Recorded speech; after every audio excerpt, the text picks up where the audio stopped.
నేను ఇప్పటికే 3 months finish చేసుకున్న కంటెంట్ క్రియేషన్ స్టార్ట్ చేసి నేను ఈ 3 months లో ఏమేమి స్ట్రగుల్స్ ఫేస్ చేశానో అన్ని చెప్తాను వినండి. ప్రతి ఒక్క కంటెంట్ క్రియేటర్ ఈ ప్రాబ్లమ్స్ అన్ని ఫేస్ చేసి పైకి వచ్చి నేను కంటెంట్ క్రియేషన్ స్టార్ట్ చేసినప్పుడు నా దగ్గర ఏ ఎక్విప్మెంట్ కూడా లేదు. ఇప్పుడు చూపించే ప్రతి ఒక్క ఎక్విప్మెంట్ నేను నా సంపాదనతో కొన్నదే. అలానే నేను ఎక్కడ కూడా కాంప్రమైజ్ కాలేదు. కొన్న ప్రతి ఒక్క ఎక్విప్మెంట్ ది బెస్ట్ కొన్నా. నేనైతే నా లైఫ్ లో ఒక పక్క జాబ్, ఎర్నింగ్స్, కాలేజ్, ఎగ్జామ్స్ అంటూ అవన్నీ చూసుకుంటూనే ఒక కంటెంట్ క్రియేటర్ గా నిలబడాలని చెప్పేసి కెరియర్ స్టార్ట్ చేశా. ప్రతి ఒక్క రోజు ఒక వీడియో షూట్ చేసి దాన్ని నేను ఎడిట్ చేసి పోస్ట్ చేసేవాడిని. సరైన సపోర్ట్ లేకపోయినా నేను ఎక్కడ కూడా వెనకడుగు వేయకుండా ఖచ్చితంగా వీడియో షూట్ చేసి పోస్ట్ చేయాల్సిందే అని చెప్పేసి చేశాను. ఆఖరికి నేను చేసే జాబ్ కూడా మానేసి పూర్తిగా కంటెంట్ క్రియేషన్ మీదే ఫోకస్ చేశా.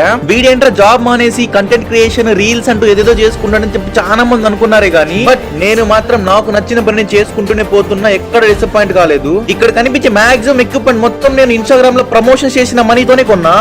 ఇప్పటికే 30+ ప్రమోషన్స్ చేశాను. నా యూట్యూబ్ ఫ్యామిలీ 800 దాటింది. వ్యూస్ 2 lakhs పైనే ఉన్నాయి. నా ఇంత కష్టానికి మన Instagram family 1.3k followers, 3 million views కి దగ్గరలో ఉంది. సపోర్ట్ చేసిన ప్రతి ఒక్కరికి మనస్ఫూర్తిగా థ్యాంక్స్ చెప్పుకుంటూ నన్ను ఇంకా ముందుకు తీసుకుని పోతాననేసి అనుకుంటున్నా.